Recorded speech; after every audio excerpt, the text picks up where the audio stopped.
pada yang di rumah tuh menanti-nantikan ini kehadiran Syekh Ali Jaber. Beliau masih Ibadah. sholat dulu sebentar. Banyak banget yang mau nanya juga boleh. Silakan komen di Instagramnya Oke Bos. Oh iya benar, nanti kita Ya. buka Q&A ya.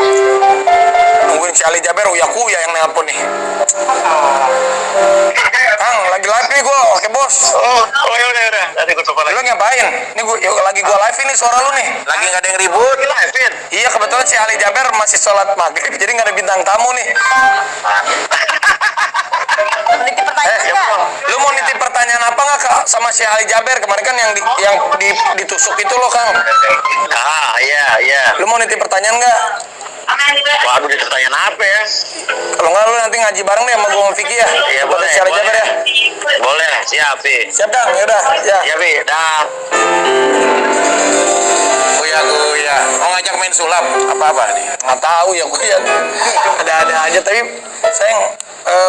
Menurut kamu kalau seandainya nih kita berada di posisi begitu, apakah kita bisa memaafkan orang itu dengan cepat? Abos sendiri deh. Kalau misalkan nih Abos lagi memberikan materi, Iya. ada jamaah tiba-tiba ada orang yang langsung nusuk, apa yang Abos akan lakukan? Ya pasti kaget juga.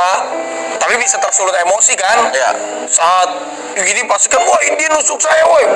Biar pasti kan minta orang untuk cari perlindungan. Ibaratnya kalau sama orang itu dipukulin juga, kita mungkin kan bisa ikut mukulin juga. Karena dalam posisi kitanya juga teraniaya gitu kan. Bener. Kalau lu gimana, Rick? Sama kan sama gua? Ya udah pasti kalau si belum ini udah pasti akan emosi kita gitu loh. Kan kita juga namanya terluka oleh dia gitu pada umumnya. Makanya Syekh itu Masya Allah ilmunya juga luar biasa banget. Makanya akhirnya dia malah merasa bersalah sama yang udah nusuk dia ini. Karena iya. Tapi ya bos, waktu saya di dalam rutan Salemba kemarin, nih saya ya, jujur ya, kalau ketemu Syekh, sebenarnya ada yang mau saya tanyakan tentang perkara saya, bos. Jujur saya, iya maksudnya, ya saya juga kan harus punya pandangan, baik secara hukum. Emang lu pengen nanya apa sama Syekh Ali Jaber? Misalkan, Syekh, kemarin kan, ya dalam kondisi istri saya, maaf, dijamin tidak wajar di dalam kamar dengan pria lain, saya menemukan itu. Sebenarnya dalam kondisi seperti itu, apa yang harus saya lakukan, Syekh?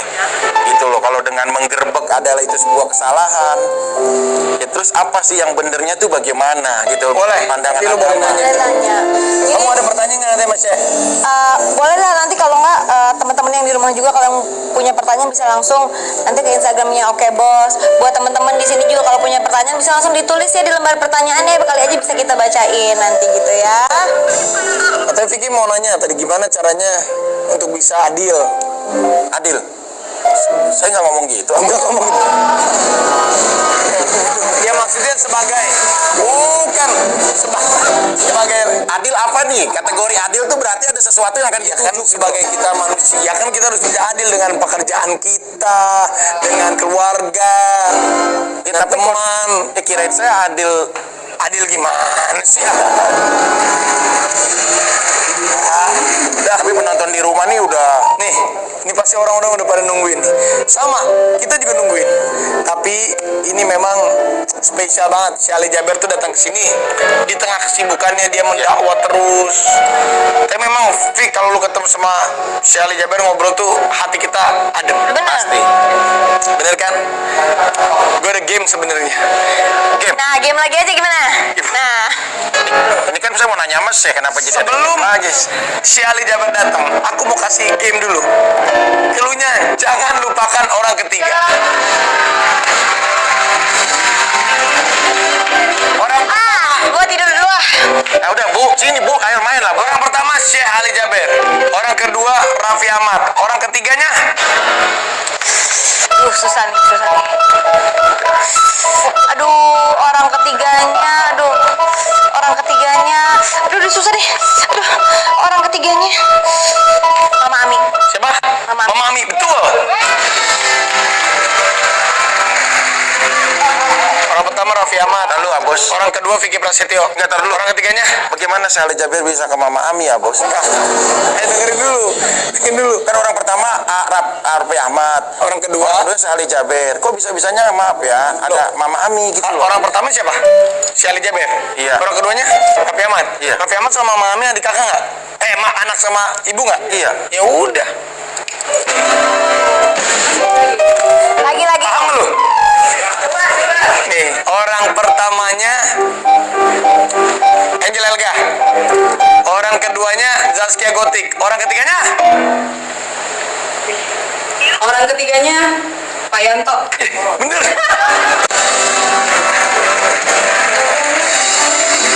Sejak kapan Pak Yanto berurusan dengan Angel Elga dan Zaskia Gotik? Ya. Sejak kapan? Mereka nggak punya sejarah itu ya? Makanya cluenya jangan lupakan orang ketiga. Kok terlepas jangan lupakan orang ketiga? Mereka nggak pernah ada Orang sejarah. pertama Raffi Ahmad, orang kedua Nagita, orang ketiganya, Orang pertama Raffi Ahmad, orang kedua orang keduanya Nagita. Nagita Slavina, orang ketiganya berarti Rapatar, keluarga. Siapa? Orang ketiganya Syekh Ali Jaber. Assalamualaikum ya Ariyati. Assalamualaikum ya Ariyati. Assalamualaikum. Biasa. Aduh. Syekh gimana tangannya Syekh? Alhamdulillah. Udah alhamdulillah ya. Alhamdulillah kemarin sudah melepas jahitan dan alhamdulillah sudah. Katanya sampai dalam banget Syekh. Ya cukup dalam lah alhamdulillah. Alhamdulillah. Alhamdulillah. Selalu ucapkan alhamdulillah. Syekh, assalamualaikum. Salam. Apa kabar Syekh? Tapi kelihatannya sehat sekarang ya. Alhamdulillah selalu sehat dan insyaallah kita berjuang. Waduh, masya Aku Allah. janji sama Syekh saya mau ke puncak nanti. Oh iya. Ah, ke puncak. Silakan duduk Syekh. Ya Bukan, puncak tuh ada villanya Syekh. Saya tahu puncak, Syekh. Ini mau ke puncak disangkanya mau kawin kontrak mulu nih pikirannya nih Syekh nih. Ya Allah. Orang di depan sih biar ada baiknya ya. Bos. Orang saya. Syekh Ali Jaber ini adalah salah satu guru besar. Ya, Kita semua kemarin juga saat Syekh Ali Jaber terkena musibah, wah satu Indonesia itu marah. rasakan semua. Tapi Syekh Ali Jaber malah di meredam emosinya, beliau memaafkan pelaku yang menusuk Syekh Ali Jaber. Gak hanya memaafkan, tapi Meminta Masya maaf juga. Allahnya, ya Syekh minta maaf sama pelakunya itu gimana ceritanya Syekh? Aku minta maaf. Sebenarnya prinsip saya pertama ingin meniru Rasulullah SAW. Rasul kan manusia yang terpuji, manusia yang termulia. Kita tidak mungkin bisa sampai level Nabi Muhammad SAW. Tapi kita berusaha karena tidak bisa menjadi orang suci, paling tidak mendekati kesucian. Berarti dalam istilah kalau tidak bisa meraih semuanya, jangan tinggalkan semuanya. Artinya dalam kebaikan. Kenapa saya minta maaf? Karena pertama ketenangan yang Allah berikan di saat kejadian musibah, tidak pernah merasa ketakutan atau trauma atau apalagi marah, justru tenang. Yang membuat saya minta maaf kepada pelakunya karena di saat waktu saya masih sibuk melihat bekas bisunya kan masih nempel dalam ya, belum Nancep. Oh, jadi Iya. pisaunya mau nancep di sini. Iya, nancap saya mau keluarkan kan. Jadi saya keluarkan pakai tangan kiri. Baru saya sadar bila aku lagi dihajar sama jamaah gitu. Makanya titik ini menurut saya terlambat untuk menyelamatkan dia gitu. Tapi alhamdulillah bisa ikut saya sambil menahan jamaah. Jangan kasihan. Sampai ada orang di samping saya kok Syekh kasihan dia, kita malah kasihan Syekh kita. Jadi alhamdulillah bisa kita amalkan. Saya bilang jangan kita main hukum sendiri. Kalau kita marah itu wajar, tapi jangan amarahan kita menjadi di posisi orang dizalimi menjadi orang zalim. Kenapa Rasulullah SAW jangan marah? Karena tidak mungkin kita balas sesuai dengan sama apa yang misal orang menyakiti tusuk mata kita misalnya. Namanya manusia, jangankan kalau ada kesempatan tusuk dua matanya mau kita. Makanya Islam menajarkan kalau tidak bisa membalas sesuai, tidak berlebih-lebihan, lebih baik diamkan. Lebih baik lagi sabar, lebih baik lagi ikhlaskan, lebih sempurna lagi maafkan. Masya Allah. Tapi apakah ini pertama kalinya Syekh mendapatkan musibah diserang begini Saat lagi? berdakwah. Dakwah atau udah pernah beberapa kali Syekh? Atau ini mungkin paling pertama? Kalau soal musibah tusukan ini pertama kali, jadi pengalaman baru bagi saya. Jadi mendapatkan kejadian yang baru. Tapi kalau soal musibah pernah kejadian dicuri mobil saya. Pernah juga? Iya, Lagi pernah. dakwah? 4 tahun lalu pas saya keluar dari musalla habis salat subuh. Pesantren kami kan di Jakarta. Saya keluar, mobil tidak ada.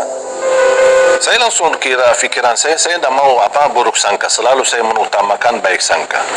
Mungkin adik saya ambil, mungkin supir bawa untuk cuci atau apalah gitu. Fikiran saya positif. Ternyata ada CCTV kamera di luar. Ada orang datang dari dalam ke kantor yayasan, dia menyampaikan nampaknya mobil dicuri. Ada 4 orang. Dilihat di CCTV-nya, ada 4 orang bongkar mobilnya terus bawa lari. Sudah di saat saya meyakinkan mobil saya dicuri, saya ucapkan Alhamdulillah, Inna lillahi wa inna ilaihi raji'un. Itu yang saya belajar dari Rasulullah SAW. Apapun musibah yang kita hadapi, ucapkan Alhamdulillah. Artinya masih kita mau memuji Allah, baru Inna lillahi wa inna ilaihi raji'un. Kalau di Indonesia ada berita orang meninggal, Inna lillah. Ada musibah, Inna lillah. Itu salah. Seharusnya didahulukan Alhamdulillah. Kenapa kata Alhamdulillahi Rabbil Alamin? Karena langkah ucapan pujian kepada Allah di saat kena musibah yang memang datang dari Allah, disitu akan membuat hati tenang. Seperti kita merasa, ya Allah ini darimu, saya terima. Bahkan saya berkenan memujimu ya Allah. Sambil saya berdoa, ya Allah kalau yang mencuri mobil saya betul-betul lagi butuh, lagi benar-benar lagi perlu buat keluarganya, ya Allah mudah-mudahan mobil yang dia bawa bisa mencukupi kehidupannya dan mudah-mudahan tidak terulang lagi. Masya Allah. Tapi ya Allah kalau memang maling ini maling istiqomah, saya sudah Maling istiqomah. iya, jadi ini paling terus tak pernah, itulah mana istiqomah kan, terus menerus. Emang pekerjaannya Ya gitu. Allah mudah-mudahan menjadi terakhir dan dia membuka pintu taubat. Ya Allah. Ternyata pas ditangkap ternyata maling istiqomah. Tapi memang banyak pelajaran ini, kita baru ngobrol sedikit aja sama Syekh Jaber. Memang kita itu harus sabar. Kita harus bisa, ya kalau ada musibah tadi Alhamdulillah, Inna lillahi. lillahi wa inna.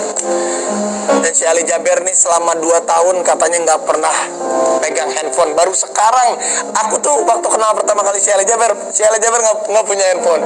Baru kemarin nih, baru beberapa minggu ya Syekh, baru beliau punya handphone. Jadi Apa sih? apa alasannya nanti kita tanya. Jangan kemana-mana, tetapi oke bos.